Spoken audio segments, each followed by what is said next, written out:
कल कर लेंगे। जो भी अच्छे काम है, दान हो, पूजा हो, तप त्याग, नियम संयम हो, कल कर ले। और कल का कर लें परसों। जल्दी जल्दी क्या पड़ी है? अभी तो जीना बरसों जीना है। अभी तो जवानी है, खेलने खाने के दिन हैं।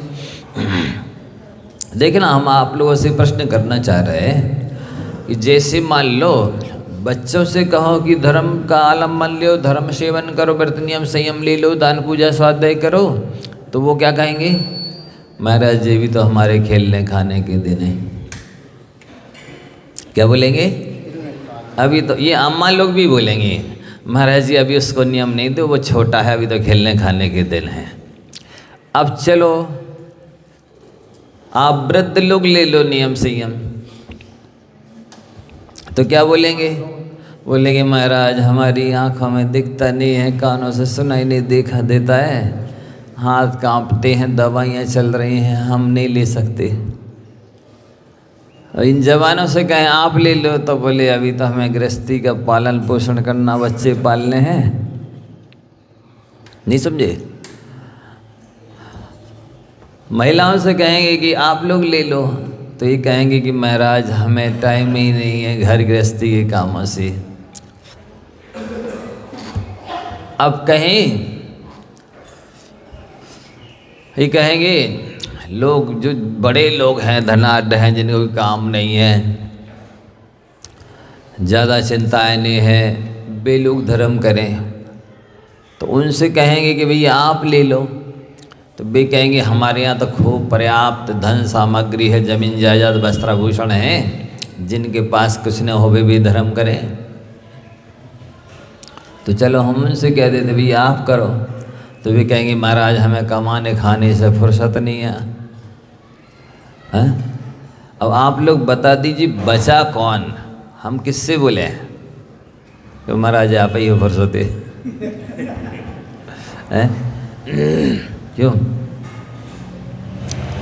मतलब लोग पता नहीं क्या सोचते हैं, धर्म कब करने की चीज है? कौन सी अवस्था में करना चाहिए? आप लोगों से पूछना चाहते, बताओ।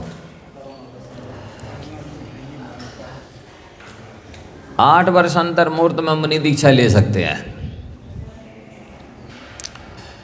80 साल के हो रहे फिर भी ध्यान नहीं दे रहे।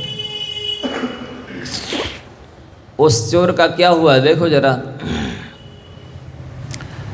अंजन गुटिका विद्या सिद्ध थी, आंखों में अंजन लगाया, अदृश्य हो गया, राजा के साथ रोज भोजन करता बढ़िया, राजा का पेट ही नहीं भरता। अब जब परेशान हो गया, राजा को कब दुर्बला देखा मंत्री ने, तो अपनी युक्ति से धूप घट खोल करके उसके अंजन को निकल गया, दिख गया, पकड़ में आ गया। फिर क्या हुआ? राजा ने क्या कहा किया? सूली पे चढ़ा दो। सो उसको काला मुंह करके सिर का मुंडन करके गधे पर चढ़ा करके लाते घूसे मारते हुए ले गया उसको जहाँ सूली पर चढ़ाया जाना था। अब क्या सोच रहा है कि देखो ये व्यसन कितने खराब हैं? कब सोच रहा है? जब फांसी पर झूलने की, सूली पर चढ़ने की नौबत आ गई, तब सोच रहा है ये व्यसन बहुत खराब है। ऐसी संसारी प्राणियों की दशा है। तो आपको कल हमने थोड़ा व्यसनों के बारे में जानकारी दी थी कि प्रायः करके लोगों को ज्ञान नहीं है कि इनका परिणाम क्या निकलेगा, और वे आजकल सब कुछ करके देखना चाहते हैं। तो थोड़ा आप सभी माताओं बहनों को भी पता हो, वे आजकल बच्चे इतने प्रश्न करते हैं कि ये एक उत्तर नहीं दे पाते।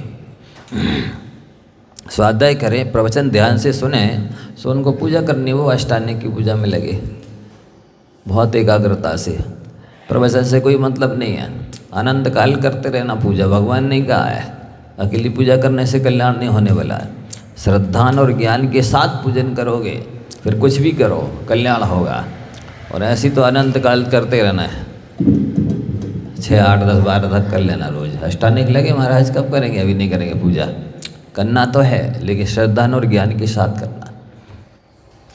शास्त्रों में लिखा है कि सम्यक के साथ जो विषय सम्यक दर्शन के साथ सम्यक लगाए, मतलब समीचीन श्रद्धान करना, वीतराग देवशास्त्र गुरु का श्रद्धान करना, इसलिए सम्यक शब्द जुड़ा है दर्शन के आगे। ज्ञान के आगे सम्यक शब्द क्यों लगा? इसलिए लगा है कि लौकिक ज्ञान की जरूरत नहीं है, कीमत नहीं है, वीतराग विज्ञान की कीमत है, सम्यक ज्ञान की कीमत है। चारित्र के आगे सम्यक क्यों लगा है? इसलिए कि श्रद्धान और ज्ञान पूर्वक आचरण करो तो उसकी वैल्यू है। आपकी श्रद्धान ज्ञान के बिना किए गए आचरण की कोई वैल्यू नहीं है। ये केवल मजदूरी मिलेगी इससे की। क्या मिलेगी? जो कर रहा हो ना बिना ज्ञान और श्रद्धान के पूजा पाठ व्रत नियम संयम, इसकी मजदूरी मिलेगी। जितनी मजदूर मेहनत करता है सो मजदूरी मिल जाती है, ऐसी आप लोगों को पूजा पाठ की मजदूरी मिलेगी। भगवान की समर्षण में बैठ करके उन्हीं की दिव्य ध्वनि सुना रहा हूँ। मत सुनो प्रवचन, ना करो स्वाध्याय, करो अपने मन की जो करना है। पाठ करना, पूजा करना, अभिषेक करना भी चलते बने। चले जाओ बेटा, करते रहना अनंत काल तक, अनादिकाल से करते आए। ऐसी बात नहीं है कि अनादिकाल से अभिषेक नहीं किया, पूजा नहीं की है और व्रत नियम संयम नहीं पाले, तीर्थ यात्रा नहीं करी, पहली बार नहीं कर रहे, अनंत बार कर चुके, भगवान के समोषण में जा चुके, लेकिन मनोरंजन करके मौज मस्ती करके घूम फिर के मेला ठेला घूम करके आ गए। जो चीज़ मेन सुनना चाहिए थी दिव्य ध्वनि, वो नहीं सुनी। मत सुनो, करते रहो पूजा। गुरु तुम्हारे कल्याण के लिए कह रहा है, भगवान तो बोल नहीं रहे, हम उनकी तरफ से बोल रहे हैं, उनके एजेंट हैं हम बैठे। भगवान नहीं बोल रहे। वास्तव में भगवान उतना उपकार नहीं कर सकते, शास्त्र उतना उपकार नहीं कर सकते, क्षेत्र तीर्थ क्षेत्र उतना उपकार नहीं कर सकते जितना गुरु उपकार कर सकते, क्योंकि वे प्रेरणा देते हैं, वे उपदेश देते हैं, वे आपको समझाते भी हैं, डांटते भी हैं। ये नहीं कुछ कहने वाले, तुमको जो करना सो करो। तो ये यहाँ के लोग बहुत अच्छे, यहाँ की महिलाओं की बात नहीं कर रहे हैं, अन्यत्र की बात कर रहे हैं। तो ये मन की करते हैं, हम लोगों को पागल समझते हैं। जैसे हम उपदेश करने बैठे सो पागल हैं, नशा चढ़ गया सो कुछ भी बक रहे हैं बैठ के यहाँ, ऐसा समझते हैं। ये देशना है, ये दिव्य ध्वनि है, इसका महत्व अनंत है, असीमित है। जो आज तक नहीं हो पाया वो दिव्य ध्वनि सुनने से होगा भविष्य में। आज तक क्यों नहीं सिद्ध हो पाए? 4 गति 84 लाख योनि में भटकते रहे और हमने सब किए हैं। अरे ऐसे इससे भी अनंत गुने श्रेष्ठ मुनि बनकर के भी 9वें गिरिवक हुआ है, कल्याण नहीं हुआ है। क्यों नहीं हुआ है? वो भूल यहाँ बताई जानी है, लेकिन उनको फुर्सत ही नहीं आ। स्वाहा स्वाहा स्वाहा, बस करते रहना अनंत काल तक। मत सुनो स्वाध्याय, न प्रवचन का सुनो, न जिनवाणी पढ़ाओ, करो मन की। भगवान के सामने बैठ के कह रहा हूँ, कल्याण नहीं होगा, करते रहो उनकी पूजा। अज्ञानी जो पूजा करता है ना, वो भोगों के लिए करता है, उसका पूजा करना भी भोगों के लिए है। अज्ञानी जो ब्रह्मचर्य भी पालता है तो वो अब्रह्म के लिए है। जो करता है वो संसार के लिए है। और ज्ञानी थोड़ा भी करेगा उसका अनंत गुना फल मिलेगा, वो आत्म कल्याण के उद्देश्य से करता है। मैं आप लोगों से पूछना चाहता हूँ, जन्म से लेकर आज तक आप जब मंदिर आए, छोटे थे तो माँ बाप ने कहा बेटा बोलो भगवान से, भगवान बुद्धि देना, सद्बुद्धि देना, भगवान हमें बुद्धि देना। थोड़े और बड़े हुए खुद आके कहने लगे भगवान हम परीक्षा में पास हो जाएं। थोड़े और बड़े हुए, भगवान हमारी जो है ना सर्विस लग जाए। थोड़े और आगे बढ़े, भगवान गोरी है या काली हो, हमें एक घरवाली हो। और बड़े हुए, आगे चले, भगवान 1-2 बेटा बेटी हो जाए। और आगे चले, भगवान ही बेटा बेटी पढ़ लिख जावे, इनकी सर्विस बिजनेस लग जावे, इनकी शादी हो जावे, इनकी मकान दुकान लग जावे। और बड़े आगे चले, भगवान इस सास को उठा लो। मतलब आप मंदिर आए, क्या आज तक आत्मकल्याण के लिए कुछ किया? बताइए, किया है कुछ भी? क्यों होवे आत्मकल्याण? किसके बल पे होवे जब आत्मकल्याण के लिए कुछ किया ही नहीं? हमेशा भिखारी बन के आए झोली लेके, हैं? तुम पुजारी बन के आए कब हो जो आपका कल्याण हो जावे? कभी छोटी झोली लेके आए तो मंदिर के बाहर पैदल चल के आए, मंदिर के बाहर बैठ के मांगा।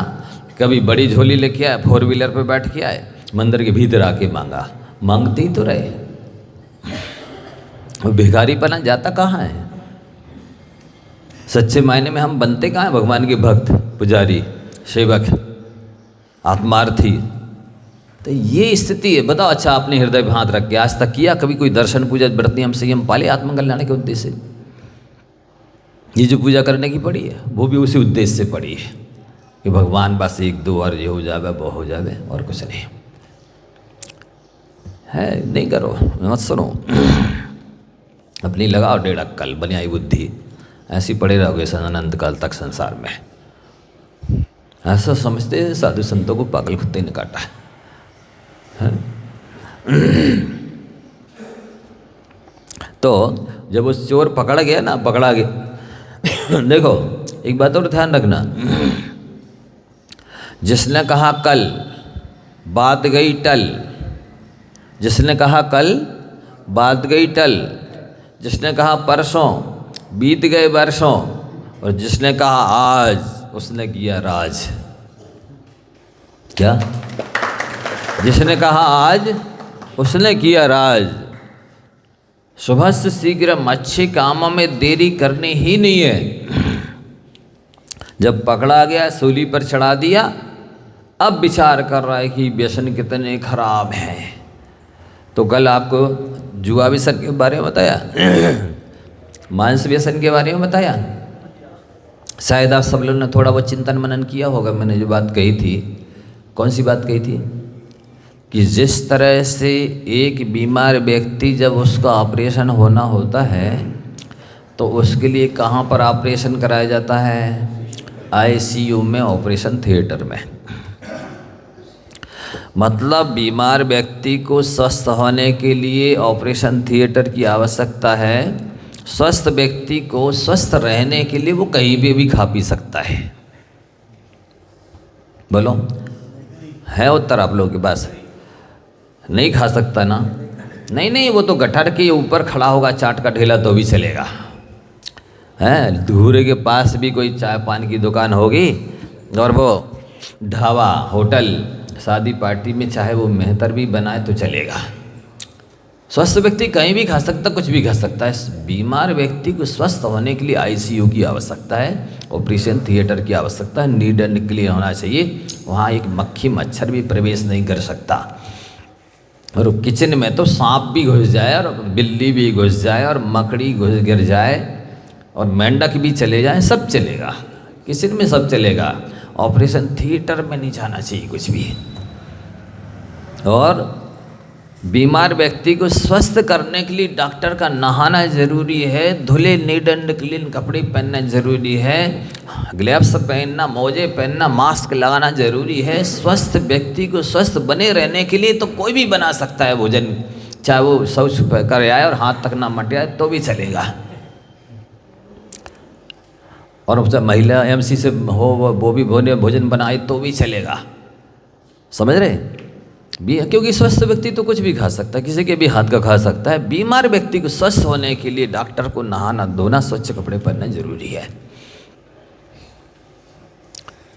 तो किचन के बाहर जो गटर है उसको ढकने की आवश्यकता नहीं है। उसकी स्मेल, उसके कीटाणु जीवाणु उड़ कर के आए, भोजन में मिल जाए। किचन बाजू में है, इस तरफ के गटर है और इस तरफ एक दीवार का अंतर है, उसमें भी जाली लगी है।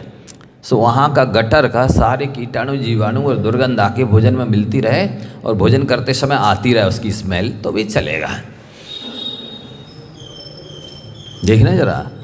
और साथ ही बीमार व्यक्ति को स्वस्थ होने के लिए इंस्ट्रूमेंट्स नए चाहिए है। सारी सिरिंज गर्म पानी की धोने से भी ठीक नहीं होगी, ऑपरेशन बिगड़ जाएगा। स्वस्थ व्यक्ति किसी भी थाली में, गिलास में, कप बसी में खा पी सकता है, चाहे उसी में मेहतर खा गया हो, बसौर चमार खा गया हो, चाहे दांत खास से हुआ वाला, चाहे टीबी कैंसर वाला खा पी गया हो, उन्हीं बर्तनों में चलेगा। एक बार जिनमें धुल गया है वो रख जा रहा, उसी में फिर धोई चले जा रहा है। भी सब बर्तन चलेंगे, शादी के, पार्टी के, होटल के, ढाबा के, सब जगह के, बाजार के चलेंगे। आप लोगों को विचार करना है जरा। मैं जो प्रश्न रख रहा हूँ आपके सामने, क्या इस बात का विचार रखता है कोई? और ऑपरेशन होगा, अब इतनी सी गोली खिलाई जानी है, उसकी आउट ऑफ डेट देखी जा रही है, इसकी मर्यादा तो नहीं निकल गई भाई सब, देखना नहीं तो नुकसान कर जाए दी दवाई। और इतना सारा जो भोजन करना है उसकी डेट नहीं पूछी जाती कि भैया बरसात में 3 दिन की मर्यादा है आटे मसाले की, गर्मी में 5 दिन की मर्यादा है और ठंडी में 7 दिन की है, तो ये कब का बना है? ये फास्ट फूड है, ये भोजन है जो होटल ढाबा का है, शादी पार्टी का, ये कब का बना है? इसकी आउट ऑफ डेट तो नहीं हो गया है? एक्सपायरी डेट तो नहीं निकल गई है? नहीं, स्वस्थ व्यक्ति वो सब खा सकता है, सालों का पैक हो गए वो फास्ट फूड इत्यादि, चाउमीन कुछ भी हो गए। बस बीमार व्यक्ति को स्वस्थ होने के लिए आउट ऑफ डेट देखी जाएगी, एक्सपायर डेट देखी जाएगी।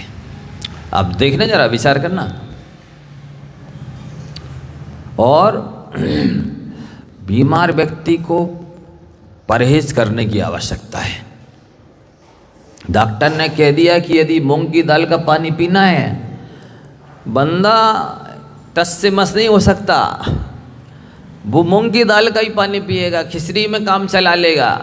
लेकिन गुरु महाराज कहेंगे बेटा तुम स्वस्थ हो तो स्वस्थ बने रहो, इसके लिए अवश्य छोड़ दो, ये फास्ट फूड छोड़ दो, ये बाहर का बाजार का होटल ढाबा शादी पार्टी का छोड़ दो, रात का छोड़ दो। महाराज जी वो नहीं चल पे है, बाहर जाना पड़ता है, साइट पे जाना पड़ता है, और ये उधारी वसूली के लिए जाना पड़ता है, बाल बच्चे पालना है, सो बिन माने। उनकी परम गुरु हैं डॉक्टर, उनकी परम श्रद्धेय आदर्श हैं वकील। वे जो कहेंगे पूरी बात मान लेंगे, लेकिन गुरुओं की, महाराज जी को तो काम ही क्या है, जयूनरी पास में नियम दे देंगे, भी उल्टा पजामा पहना दे, क्या आपको उल्टा पजामा पहना हो तो सीधो कर दे, ऐसी तो उल्टी बुद्धि है। पास में नहीं जाना बेटा, दूर से करे ना दर्शन, तो मैं स्कूल जा रहा हूँ ना, महाराज के पास नहीं जाना, नहीं कोई नियम दे देवे, नहीं आओ बेटा। जो गुरुओं की नहीं मानता उसको डॉक्टरों से सलाह नियम से लेनी पड़ती है, वकीलों से सलाह नियम से लेनी पड़ती है, पंचों के हाथ जोड़ने पड़ते हैं। नहीं जोड़ो गुरुओं को हाथ, बेटा चिंता न करो, पक्का है। यदि देखो, जिसके आपको शिक्षा लेना है, दीक्षा लेना है, संस्कार लेना है, प्रायश्चित लेना है, आशीर्वाद लेना है, मार्गदर्शन लेना है, गुरु तो होने चाहिए। वो श्रेष्ठ गुरु मिले, ज्ञानी वैरागी सुलझे हुए, जो बिल्कुल कलंक से रहित हो, मैं इस पर कोई धब्बा नहीं लगा है, ऐसे गुरु मिल जाए, उनको गुरु बना लो तो तुम्हारा कल्याण हो जाए। जिसके जीवन में गुरु नहीं, उसका जीवन शुरू ही नहीं है, अभी तो आप शुरू ही नहीं हुआ जीवन जीना। आचार्य महाराज कहते थे हाँ कि हम तो भैया अभी KG के 1 के विद्यार्थी हैं। हम लोग भी बोलते हैं हम तो KG 1 के विद्यार्थी हैं, सामान्य से छोटे से साधक हैं, आप लोग किस में आ रहा है सो देख लो। तो ये स्थिति होती है।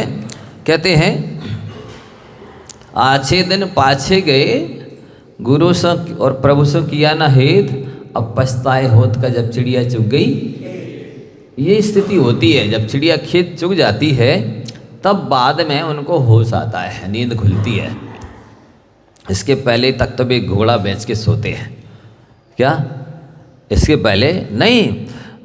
ये बाकी में सही है कि दुख में सुमरन सब करें, सुख में करे ना कोई, और जो सुख में सुमरन करे तो दुख का है। सो जब तक सुख रहता है, अनुकूलता रहती है, तब तक उनकी आंखें चैती पे रहती है। कहाँ रहती है? वे अपने को ही सब कुछ समझते हैं, लेकिन उनकी अक्ल ठिकाने तो इस पंचम काल में आई जाएगी। अरे महामानी रावण जैसों की अक्ल ठिकाने आ गई, नरक में जाने के बाद नाली के कीले की तरह बिलबिला रहे वहाँ जाके। बाकी की मानियों की तो छोड़ो, क्या समझ रहे अपने आप को, कहाँ लगे ठिकाने। तो ये हमारा आपसे कहना है कि उस बेचारे की क्या स्थिति हो रही चोरी की। अब देखो आगे और बता रहे आपको। मांस के बारे में बताया कि जो अभक्ष है, अशुद्ध है, अमर्यादित है, शादी पार्टी होटल का ढाबा का भोजन है वो मांस की तुल्य है। शास्त्रों में लिखा है ऐसा। रात का जो भोजन दिन में आप खाते हैं वही भोजन रात में मांस के तुल्य है। जो पानी आप दिन में पीते हैं वही पानी रात में खून के तुल्य है। मांस खाने वाला, खून पीने वाला मनुष्य होता है, जैन होता है, धर्मात्मा होता है, सवाई सवाई रेडिया कौन होता है? श्रेष्ठी, श्रावक श्रेष्ठी कौन होता है? मांस खाने वाला, खून पीने वाला कौन होता है? राक्षस होता है, पिशाच होता है, डायन होती डायन। ये शास्त्र कह रहे, हम नहीं कह रहे। शास्त्रों में बहुत विशेषण दिए, आचार्यों ने बहुत बड़ी बड़ी गाली दी है। ऐसी कोई नहीं दे सकता, ना आप दे सकते हो ना हम दे सकता, कोई नहीं दे सकता जितनी बड़ी गाली आचार्यों ने दी है। आचार्यों ने आगम की आज्ञा को नहीं मानने वाले को मिथ्या दृष्टि कहा। मिथ्या दृष्टि से बड़ी गाली 3 लोक 3 काल में है नहीं कोई। मिथ्या दृष्टि कहना किसी को मतलब 4 गति 84 लाख योनियों को दुख सहने वाला निकृष्ट प्राणी, दुखी प्राणी, दीर्घ संसारी, मिथ्या दृष्टि कहने का मतलब होता है। मूढ़ माने अज्ञानी, अज्ञानी मतलब पशु होता है। उन्होंने अज्ञानी भी कहा, पशु भी कहा, मूढ़ भी कहा, दुरात्मा भी कहा। हम लिखिए दिखा देंगे आचार्य कुंद देव की लेखनी में, आध्यात्मिक जो कुंद नामना चल रही है, उन कुंद आचार्य देव ने ऐसी ऐसी गाली दी है। तो अब उसका क्या हुआ देखो। फिर इसके बाद में आपको 7 व्यसन तो सबके याद हो गए ना, जुआ, मांस और मदिरा बेसई। श्लोक 2 सुना रहे, इसको याद कर लो, रट लो तो अच्छे से याद रहेंगे हमेशा। बोलो, जुआ, मांस और मदिरा वेश्या, हिंसा चोरी जारी, सप्त व्यसन का सेवन करके करी नरक तैयारी। ये नरक की तैयारी करते हैं 7 व्यसनों वाले, क्रम से 7 व्यसन नरकों में जाते हैं, वहाँ की कष्ट भोगते हैं अनंत काल तक। व्यसनों का फल अच्छा नहीं होता। और सुन लो आप लोग, व्यसन 7 ही नहीं होते। 8वां व्यसन आप लोग को मालूम है, 9वां 10वां आगे मालूम है आप लोगों को? बोलो, कोई बताएगा सभा में? व्यसन 7 ही नहीं होते भाई साहब, व्यसन अनंत होते हैं। कितने होते हैं? व्यसन की परिभाषा मालूम है क्या है? व्यसन की परिभाषा है लत, जिसके बिना रहा ना जाए, जिसके बिना चले ना, जिसकी वजह से आप पराधीन हो जाएं, उसका नाम व्यसन है। मान लो आपको भोजन में पापड़ चाहिए, उसके बिना पेट नहीं भरता है, भोजन नहीं कर सकते हो, तो ये व्यसन हो गया। आपको अचार चाहिए है, यदि उसके बिना भोजन नहीं कर सकते हो तो ये व्यसन हो गया। आपको नहीं, भोजन के बाद चावल तो चाहिए, उसके बिना तो पेट ही नहीं भरेगा, तो ये व्यसन हो गया। आपको जो भी नमकीन चाहिए मान लो भोजन में, उसके बिना भोजन नहीं कर सकते हो, पेट नहीं भरता है, तो ये व्यसन हो गया। अब आप उसके अधीन हो गए, पराधीन हो गए, उसके बिना आपका काम नहीं चलता है। अब यही व्यसन आपको नरक में ले जाएगा। क्यों महाराज जी, ये क्या है? तो खा भक्ष्य चीज़ है, खाने लायक है, ऐसी क्या बात हो गई? नहीं, आचार्यों का कहना क्या है? खाना धर्म नहीं है, स्वतंत्रता धर्म है। धर्म किसे कहते हैं? जिसमें जीव स्वतंत्र हो जाए, किसी के अधीन ना रहे, पराधीन ना रहे, मोहताज ना रहे, किसी का मुंह ना देखे, जिसके बिना उसका काम ना चले रुके। ऐसा ना है कि किसी वजह से आप ये कहो वो नहीं है इसलिए हम ये नहीं कर पा रहे, ये नहीं हो रहा है, ऐसा आपको महसूस ना हो। सुखी प्राणी कौन है? सुखी प्राणी की परिभाषा सुन लो, किसी के अभाव में कमी महसूस नहीं होना। तो ठीक है महाराज जी, आप बिहार कर जाओ, हम काय को कमी महसूस करेंगे? नहीं, संसार की चीज़ों के बारे में लगाना है, विषय भोगों की चीज़ों के बारे में लगाना है। कुछ भी लूट जाए, टूट जाए, फूट जाए, मर जाए, या कुछ भी आपके पास नहीं होवे, लेकिन आपको मतलब ऐसा ना लगे कि ये चीज़ नहीं है इसलिए मुझे अच्छा नहीं लग रहा, या इसके अभाव में मैं दुखी हूँ, या इसके अभाव मेरा काम नहीं चल रहा है, ये काम रुक गया है, ऐसा नहीं लगना चाहिए। आपको सुखी होना है, सुखी रहना है, तो आप सभी ध्यान से सुन लें। अपना जीवन ऐसा बनाओ कि जो प्राप्त है वो पर्याप्त है। जैसी भी स्थिति जो भी है जैसा भी है, उसमें खुश रह सकते हो यदि आप, तो आप बहुत अच्छे साधक हैं, अच्छे इंसान हैं। जितना भी है, जो भी है, जैसा भी, हर परिस्थिति में यदि आप खुश रह सकते हैं तो आपको कोई दुखी नहीं कर सकता। आप बहुत अच्छे ज्ञानी हैं, विवेकी हैं, साधक हैं, श्रावक हैं, इंसान हैं। मतलब आपको ये सिखाया जा रहा है कि व्यसन साथ ही नहीं होते हैं, जिसके आप अधीन हैं, पराधीन हैं, जिसके बिना आपका चलता नहीं है, जिसकी वजह से आपको ऐसा लगता है हम अधूरे हैं, इसके बिना आप ऐसा लगता है कि हमारा मतलब बेसहारा हैं हम, तो आप व्यसनी हैं, पराधीन हैं, दुखी हैं, आपको कोई सुखी नहीं कर सकता। आप हमेशा ऐसी जीवन शैली बनाओ कि यदि मान लो आपको प्रतिदिन नमकीन मीठा चाहिए है भोजन में, तो आप 3 दिन स्वेच्छा से त्याग करो उसका। नमकीन मीठा का बुद्धिपूर्वक 3 दिन के लिए त्याग करो कि मैं नहीं खाऊंगा, तो ही आप सुखी रह सकते हैं। क्योंकि ऐसा कोई महापुरुष नहीं हुआ आज तक जिसकी 30 दिन 365 दिन एक जैसी व्यवस्था बनी रहे। एक ना एक दिन ऐसा आएगा जब आपको नमकीन मीठा नहीं मिलेगा, और 364 दिन आपने नमकीन मीठा खाया और एक दिन नहीं मिलेगा तो आप इतने दुखी हो जाएंगे, बेचैन हो जाएंगे, आकुल व्याकुल हो जाएंगे, परेशान हो जाएंगे कि वो 364 दिन का सुख मिट्टी में मिल जाएगा। और एक दिन के अभाव में आप इतना आदर और ध्यान कर लेंगे, इतना पाप बांध लेंगे कि उसको भोगने के लिए अनंत काल लग जाएगा। कठिन लग रहा है और सरल करें, प्रवचन समझ में आ रहा है? हर चीज मान लो आपको 365 दिन आप 4 व्हीलर पर चलते हैं तो 3 दिन आप 2 व्हीलर पर चलें, और 365 दिन आप 2 व्हीलर पर चलते हैं तो 3 दिन आप पैदल चलें, और 365 दिन आप पैदल चलते हो तो 3 आप बिना जूते चप्पल के चलने की हैबिट डालें, तो आप सुखी रहेंगे। अन्यथा आपको कोई सुखी नहीं कर सकता है। आप ऐसी परिस्थिति बनती है नियम से कि जो चीज़ आपको रोज चाहिए पड़ती है वो 364 दिन व्यवस्था बनेगी, एक दिन तो गड़बड़ाएगी जरूर। बोलो आप लोगों में ऐसा कोई पुण्यात्मा है कि जिसकी सारी व्यवस्था भोजन की, पानी की, खाने पीने की या सोने की व्यवस्था 365 दिन एक सी रहती है? बताइए। इसलिए यदि आपके 365 दिन आप डल्लब के गद्दे पर सोते हो मखमल की चादर बिछा करके, तो 3 दिन आप उसके बिना सो, अन्यथा ऐसा एक ना एक दिन अवश्य आएगा कि जब आपको चटाई पर सोना पड़ेगा। जब ऐसी स्थिति बनेगी तो आपको चटाई पर रात भर नींद नहीं आएगी और आप रात रोज ध्यान करते रहेंगे, संकलेश करते रहेंगे और कोसते रहेंगे दुनिया भर को, और इतना पाप बांध लेंगे कि 364 दिन का सुख सारा मिट्टी में मिल जाएगा। और एक दिन इतना आर्द्र ध्यान कर लेंगे कि उसको भोगने के लिए अनंत काल तक संसार में भटकना पड़ेगा। इसलिए हर चीज़ में, चाहे पहनने की हो, खाने की हो, पीने की हो, ओढ़ने की हो, बैठने उठने की हो, वह कोई भी चीज़ हो, स्वेच्छा से 3 दिन त्याग करने की आदत डालो। ये धर्म आपको यही सिखाता है। महाराज जी आप त्याग की बात नहीं करो, नियम संयम दे तो हम इसलिए नहीं आते आपके पास। बेटा तुमको सुखी बनाने की कला सिखा रहे हैं, आर्ट ऑफ लिविंग, ये जीवन जीने की कला है जैन धर्म में। देखो एक बात और ध्यान रखना,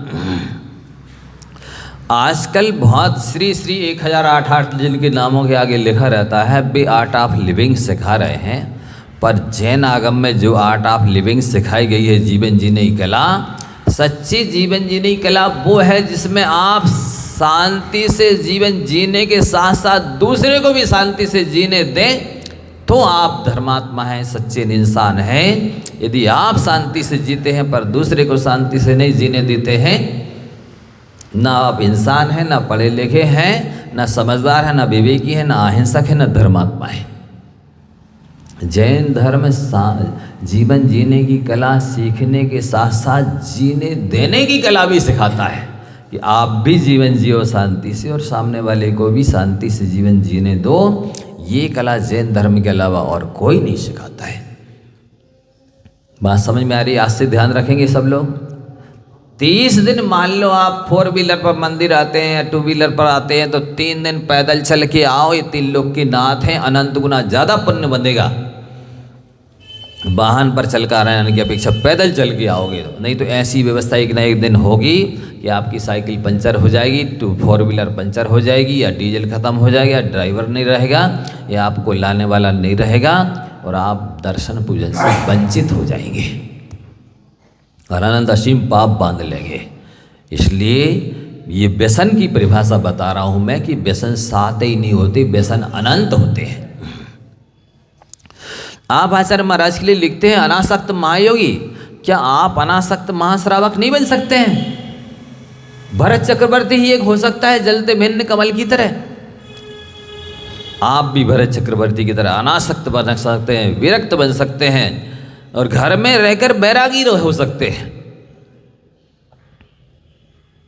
केवल भरत चक्रवर्ती के लिए नियम नहीं है, जैन धर्म में भगवान की दिव्य देशना में आया है, प्रत्येक प्राणी भरत चक्रवर्ती की तरह घर में रहकर जलते भिन्न कमल की तरह रह सकता है। इसलिए सभी छोटे बड़ महिला पुरुषों से आपसे कहना है हमारा कि आप 30 दिन टमाटर खाओ, 3 दिन तो छोड़ो, अन्यथा ये घुटनों में और कमर में दर्द हो जाएगा। आप लाखों की दवाई खा लेंगे, सारा शरीर बर्बाद कर लेंगे, लेकिन टमाटर नहीं छोड़ पाएंगे। और अभक्ष है ये आपके लिए। जिसके लिए हड्डी में दर्द है, घुटने में दर्द है और वो टमाटर खा रहा है, तो वो टमाटर नहीं खा रहा, मांस खा रहा है। जितना मांस खाने में पाप लगता है उतनी टमाटर खाने में पाप लगेगा, क्योंकि वो आपके लिए अभक्ष है, आपके लिए स्वास्थ्य के लिए हानिकारक है। अभक्ष के कितने भेद हैं? जो बहुस्थावर हिंसाकारक, त्रस हिंसाकारक, अनिष्ट, अनुपसेव्य और बहुत अनिष्ट, अनुपसेव्य, अभक्ष, 5 भेद हैं। तो उसमें एक अनिष्ट का मतलब है जो स्वास्थ्य के लिए प्रतिकूल है, वो भी अभक्ष है। वो जहर के तुल्य है जो आपके स्वास्थ्य के लिए हानिकारक है। जैसे जिसको डायबिटीज है उसके लिए शक्कर जहर के तुल्य है, मांस के तुल्य है, अभक्ष के तुल्य है। आप शक्कर खाएंगे तो जहर खाने पर, मांस खाने पर नरक में जाने वाला व्यक्ति वहीं आप चले जाएंगे। ऐसा जैन आचार्यों की आज्ञा है। इसलिए आपको आपके स्वास्थ्य के प्रतिकूल नहीं खाना चाहिए। यदि खा रहे हैं तो आप नरक की तैयारी कर रहे हैं। स्वास्थ्य के प्रतिकूल चीज खाने के लिए निषेध किया आचार्यों ने।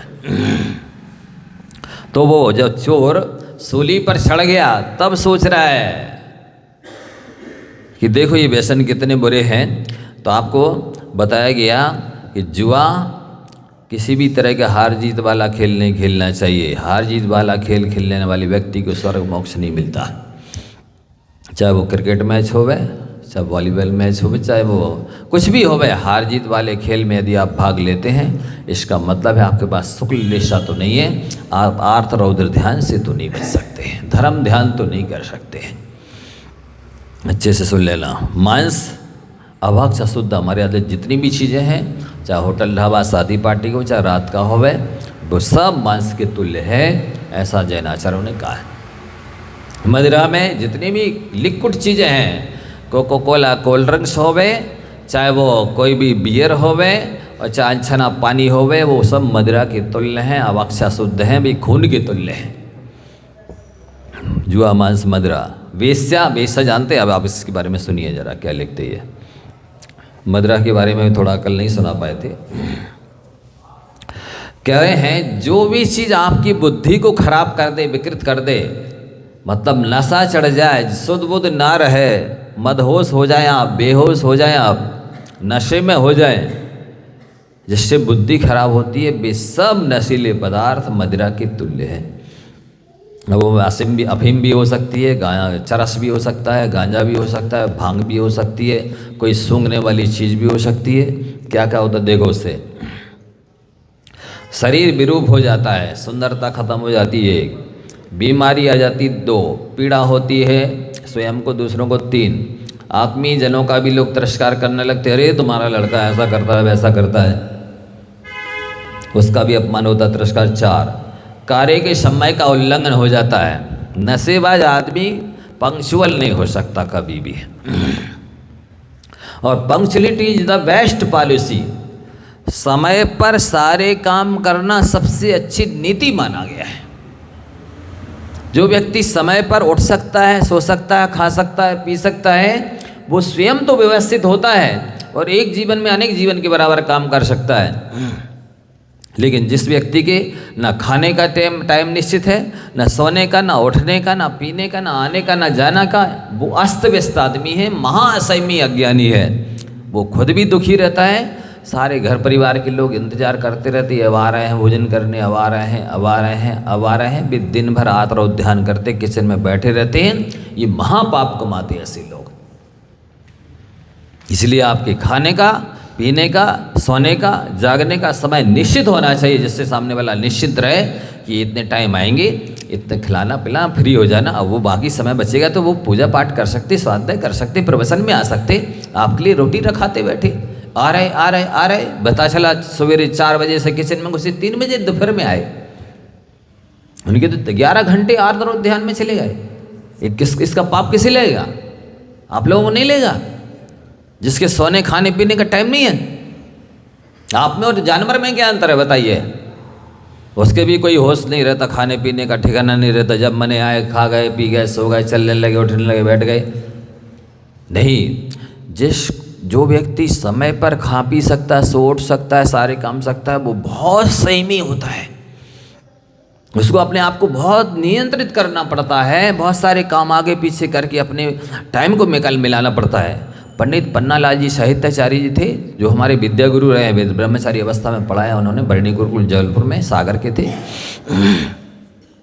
वे इतने पंक्चुअल थे कि सुबह सुबह जैसे ही नहा धो करके पूजन के लिए निकलते थे, लोग अपनी घड़ी मिला लेते, भैया 7 बज गया, वो पंडित मंदिर जा रहे हैं, मतलब लौट रहे हैं, तो इसका मतलब 9 बज गए। 1 मिनट आगे पीछे नहीं होता था। भोजन कर रहे हैं, इसका मतलब 10 बज गए होंगे। अब समय बैठ गए, यानी इसका मतलब 11:15, 12:15 बज गए होंगे। इस मतलब हर काम का समय निश्चित था। ये समय की पाबंदी, ये पंक्चुअलिटी, ये समय की नियमितता व्यक्ति को बहुत ऊपर उठाती है, बहुत महान बनाती है, बहुत संयमित बनाती है।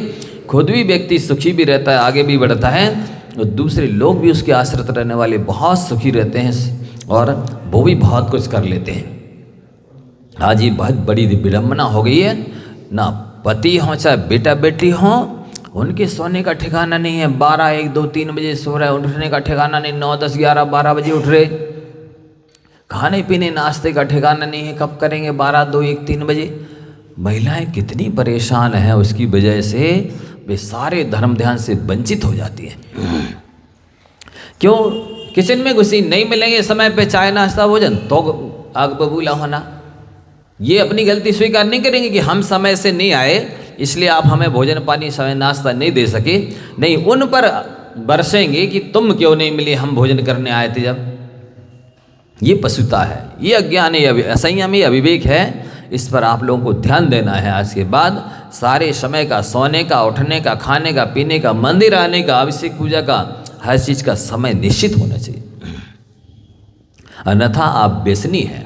भले व्यसन वो दूसरे साथ व्यसन नहीं कर रहे हैं, ये व्यसन हम गिना रहे आपको कितने हैं। ये सब भी व्यसन है। ये सोने की आदत है, हमें तो बहुत ज़्यादा सोने में आनंद आता है। सोने में आनंद आने का मतलब है इस मनुष्य पंचेंद्रीय पर्याय को, दुर्लभ पर्याय को एक इंद्रिय बना देना।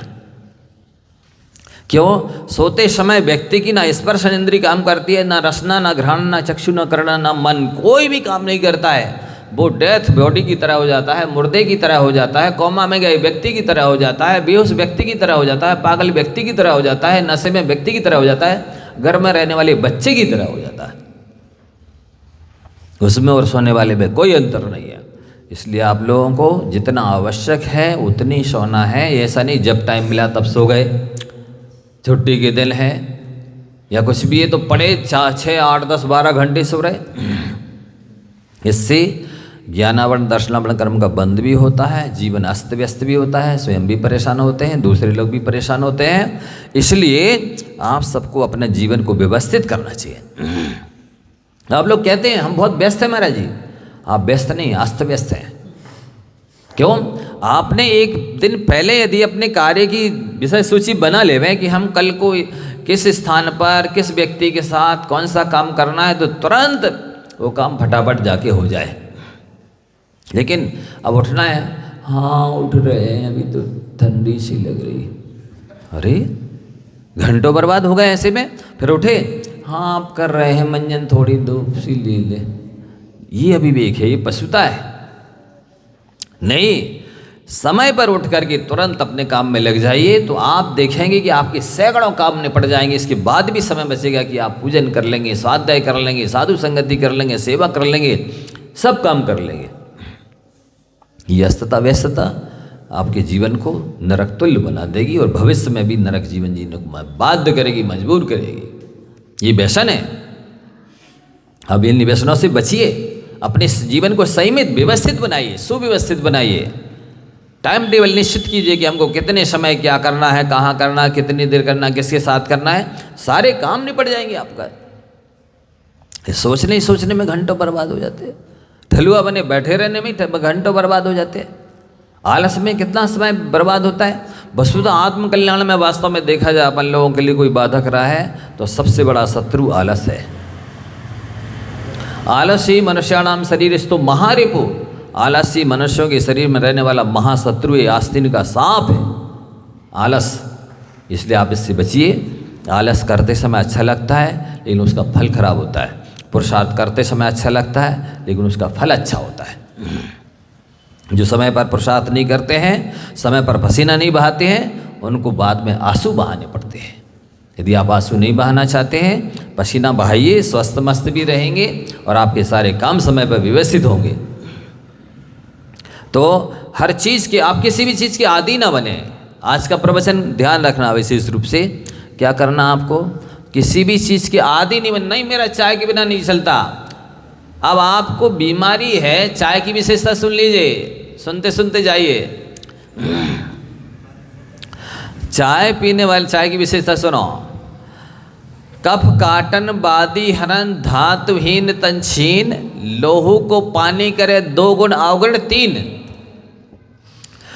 चाय कफ काटती है, थोड़ी देर के लिए कफ समन हो जाएगा, समय पूरा ख़त्म नहीं होगा, लेकिन आप देख लेना जिनको कफ की बीमारी है भी चाय पीते हैं लेकिन समाप्त हमेशा के लिए नहीं हुआ। बादी हरन लिखा तो है उसमें कि बादी को हरती है, पर मैंने तो देखा चाय पीने वाले कई तो वैसे की वैसे बने रहते हैं। लेकिन 3 जो उसके अवगुण हैं बेअवस्थ देखे गए हैं, अनुभव किए गए हैं, सुने भी गए हैं कि धातुहीन शरीर का जो राजा वीर है उसको चाय खत्म करती 1। तंछीन शरीर ऊपर से ज्यों का त्यों दिखता रहेगा, अंदर में कमजोर होता चला जाता है, दुबला हो जाता, मतलब शक्तिहीन होता चला जाता है 2। और लोहू को पानी करे, चाय खून को पानी बनाती है, ये 3 हानियां हैं। सो ये तो सब में देखने में, सुनने में, अनुभव में आ रही है। आप तो ताज़ा दूध पीजिए, अमृत है वो अमृत। दूध गाय से बना जो गोरस है, घी दूध दही मही, इनको अमृत कहा गया है। आप सारी चीज़ें छोड़ दीजिए। एक हमारे गृहस्थ जीवन के दादाजी हैं, 106 साल के हैं, मात्र आधा लीटर सुबह भैंस का पीते, उसी में आधा रोटी 1 रोटी डाल लेते हैं, 1 डेढ़ रोटी, और आधा लीटर दूध शाम को पीते हैं। 1 आध रोटी उसमें डाली तो डाली, थोड़ा 1 चम्मच च्यवनप्राश लेते हैं। 106 साल के हैं, साइकिल चला लेते हैं, भैंस धो लेते हैं, पैदल मंदिर चले जाते हैं, खड़े होकर पूजा कर लेते हैं। कुछ भी नहीं खाते, ना ड्राई फ्रूट्स, ना सब्जी, ना फल, ना मिठाई रसगुल्ला जलेबी, कुछ नहीं। एक दूध पूर्ण आहार है, दूसरी चीज़ों के खाने की ज़रूरत नहीं है। गोरस घी दूध दही मही पर्याप्त है, आप कुछ मत खाइए, सारी अवाक चीज़ें छोड़ दीजिए। लेकिन मैं उनके चाय के बिना नहीं रहा जाएगा, बस इसलिए बीमारी चलती रहा। महाराज बहुत पैसा है, आ रहा है, किराए से घर भी दिए हुए हैं, ज़मीन जायदाद भी है, अब लगता रहेगा दवाइयों में, तो लगता रहेगा बहुत है, पर्याप्त है साहब। आप अवक्ष खा रहे हैं, अवक्ष में पैसे लगा रहे हैं, नरक की तैयारी कर रहे हैं। नहीं छोड़ो बेटा, नहीं मानो, निश्चित बात है। तो ये चीज़ें हैं, स्वस्थ रहने के लिए ज़्यादा खाने की जरूरत नहीं है, अभक्ष से बचने की ज़रूरत है और ज़्यादा नहीं खाने की ज़रूरत है। क्योंकि आप खाते तो ज़्यादा हैं और मेहनत कम करते हैं, इसलिए बीमार रहते हैं। यदि आप जितना खाते उतनी मेहनत करें तो बीमार ना हो गए। ये भी व्यसन है, गिनते जाइए, मैं कितने व्यसन बता रहा हूँ। आप इन सबसे बचेंगे तब संयमी और धर्मात्मा की कोटि में आएंगे, और तभी स्वस्थ रहने के अधिकारी हैं, और तभी स्वर्ग मोक्ष के अधिकारी हैं। इसके पहले तो ना आप धर्मात्मा हैं, ना स्वस्थ रहेंगे, ना स्वर्ग मोक्ष प्राप्त करेंगे, नरक पशु गति तो मिल जाएगी। सो जितने भी लिक्विड हैं, कोको कोला, कोल्ड ड्रिंक्स हैं, चाहे जितनी भी बियर हैं, ठंडी हो चाहे कैसी भी हो, अनछना पानी, सब खून के बराबर। इससे कितनी बीमारी होती देख लो। ज्ञान का नाश होता है। अभी बता चुके थे कि विरूपता आती है, शरीर का सौंदर्य खत्म हो जाता है, बीमारी आती है, पीड़ा होती है, आत्मीय जन्म का तिरस्कार होता है, समय पर कार्य नहीं हो पाता है। 6वां ज्ञान का नाश होता है। 7वां स्मृति नष्ट हो जाती है। किससे? मद्य मांस मधु के सेवन का फल बताया जा रहा है। बुद्धि का हरण हो जाता है, सत्पुरुषों के साथ वियोग हो जाता है। कोई भी अच्छा आदमी ऐसे नशेबाज लोगों से, व्यसनी लोगों से सत्संगति करना, साथ में बैठना, मित्रता करना, रिश्तेदारी करना पसंद नहीं करता। और कठोरता, जीवन में कठोरता आती है। धर्मात्मा की पहचान क्या है?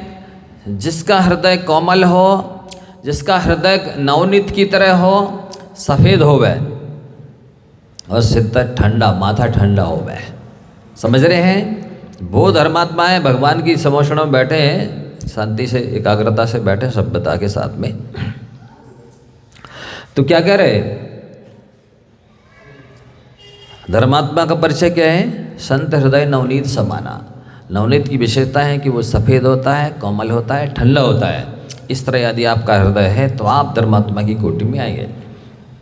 ये व्यसन करने से, मद्य मांस मधु नशीली चीज़ों का सेवन करने से जीवन में कठोरता आती है, नीचों की संगति करनी पड़ती है।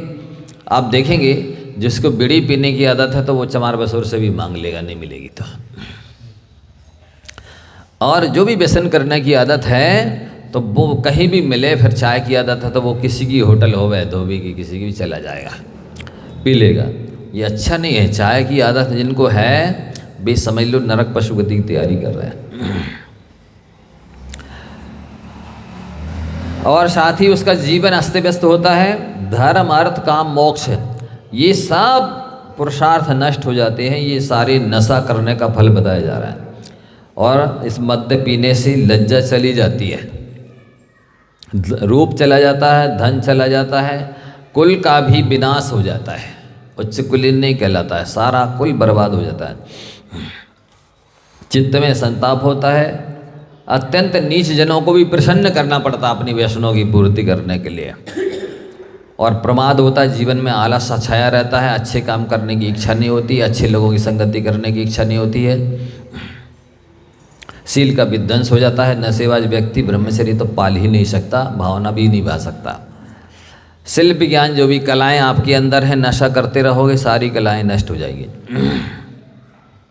स्मृति भी धीरे धीरे सारी गोल हो जाएगी। बाद में अपने लोगों को भी नहीं पहचान होगी। कई लोगों की स्थिति ऐसी होती है, मरते वक्त वो पहचानना बंद कर देते हैं, मरते वक्त बोलती बंद हो जाती है, मरते वक्त सुनाई नहीं देता है, मरते वक्त स्मृति गोल हो जाती है, हाथ पांव चलना बंद हो जाते हैं। ये सब जिनने अपने जीवन में व्यसन किए हैं, अवक्ष भक्षण किया है, लोगों से बैर बांधा है, बदले की भावना रखी है, ये खोटे काम करने वालों की मरते वक्त ऐसी दुर्दशा होती है। ना बुद्धि काम करेगी, ना आँखों से दिखेगा, ना कानों से सुनाई देगा, ना वाणी से, नमोकार मंत्र तक नहीं बोल पाओगे। आप व्यसन करो, इसका फल यही होगा। कई लोग ज़्यादा तक जो बोलते हैं, कटक बोलते, गालियाँ बकते, झूठ बोलते हैं, ऐसे लोग मरते वक्त नमोकार नहीं पढ़ सकते। उनकी बोलती बंद हो जाएगी, कोमा में चले जाएंगे, बहरे अंधे हो जाएंगे, पैरालिसिस हो जाएगा।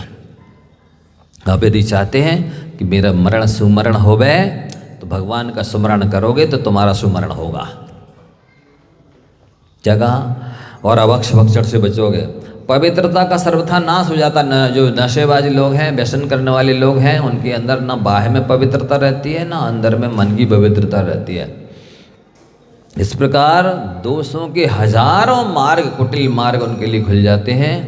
ऐसी मदिरा आदि जो नशीली चीज़ें हैं, उससे धर्मात्मा सभ्य सज्जन जो होते हैं वे भद्र प्राणी दूर ही रहते हैं। सब दोषों में प्रमुख मदिरा मानी गई है, नशीली चीज़ें मानी गई हैं। क्यों? इसलिए कि जितना भी व्यक्ति का सत्यानाश होता है बुद्धि के नाश हो जाने के बाद ही होता है। किसी का सत्यानाश करना हो तो सब कुछ नष्ट करने की जरूरत नहीं है, एक बुद्धि को ही खराब कर दो, सब खराब हो जाएगा। ये नशीली चीज़ें सबसे पहले आके बुद्धि का खराब करती, नष्ट करती हैं, बुद्धि को बर्बाद करती हैं। फिर बाकी सारी चीज़ें तो धीरे धीरे अपने आप नष्ट हो ही जाती है। इसलिए उन सब नशों में, व्यसनों में इस नशे को बुरा माना गया, नशीली चीज़ों को, मदिरा को। अधर्म को उत्पन्न करने वाला है, लज्जा को, स्मृति को नष्ट करने वाला है, धन का नाश करने वाला है, व्यक्ति को बेहवल बना देता है नशा। बेहवल जानते हैं? जिसमें बेचैन हो जाता है, लड़खड़ाने लगता है, पैर लड़खड़ाने लगती है, वाणी लड़खड़ाने लगती है, और थोड़ी छोटी सी समस्या में हृदय धड़कने लगता है। ये बेहवलता कहलाती है। कई लोग कहते हैं ना हमें घबराहट होती है, जरा सी दुर्घटना घट जाए तो घबरा जाती है, हृदय धड़कने लगता है तेजी से, पैर नहीं काम करते, वाणी नहीं काम करती है, हाथ पैर काम नहीं करते हैं। ये सारी चीज़ें जिन्होंने अपने जीवन में पाप करके छुपाया है, प्रायश्चित नहीं लिया गुरु और प्रभु से, सो उनकी नींद भी गोल हो जाएगी, भूख भी गोल हो जाएगी और ये सारी बीमारियां आ जाएंगी। बुद्धि काम नहीं करना, आंखें काम नहीं करना, कान काम नहीं करना, वाणी काम नहीं करना, हाथ पैर काम नहीं करना, ये सब जो पाप छुपा के रखे ना उसके प्रायश्चित स्वरूप इसी जन्म में मिलेगा और अगले जन्म में नरक पशुगति तो पक्की है। इसलिए जिसको भी नरक पशुगति में नहीं जाना है, अपने जीवन भर के किए पापों का प्रायश्चित ले लेना, ये बहुत बड़ी तपस्या मानी जाएगी, त्याग तप माना जाएगा, साधना मानी जाएगी मोक्ष मार्ग की, अन्यथा तो कुछ भी कर लेना। पाप को मायाचारी से छुपा के रखोगे, झूठ बोल करके छुपा के रखोगे, भगवान के ज्ञान से छिपने वाला नहीं है। और व्यक्ति को मूर्ख बना देता है नशा, और वो सदा ही फिर परस्त्री सेवन करेगा, चोरी करेगा, हिंसा करेगा, झूठ बोलेगा, व्यर्थ बकवाद करेगा, आदि सारे दोष उस व्यसनी के पास, नशाबाज के पास आ जाएंगे। ऐसा इसमें लिख रहा है। ये बहुत ज़रूरी थे बताना, प्राय करके लोगों को पता ही नहीं है कि किस चीज़ का क्या परिणाम निकलने वाला है। समय हो गया है, आगे की चीज़ें समय रहते हुए बताई जाएगी। बहुत सारी चीज़ें बताना है आप लोगों को, पर आप समय से आकर के सुनेंगे तो भविष्य आपका उज्जवल बनेगा। अन्यथा जब पता ही नहीं है किससे हानि होने वाली है, किससे लाभ होने वाला है, क्या गुण है, क्या दोष है, तो बिन जाने तैन दोष गुणन को कैसे तजिए गई है। दोष को दोष नहीं जाने तो कैसे छोड़ेंगे, और गुण को गुण नहीं जानेंगे तो कैसे ग्रहण करेंगे। जावाणी के ज्ञान ते सूझे लोक आलोक,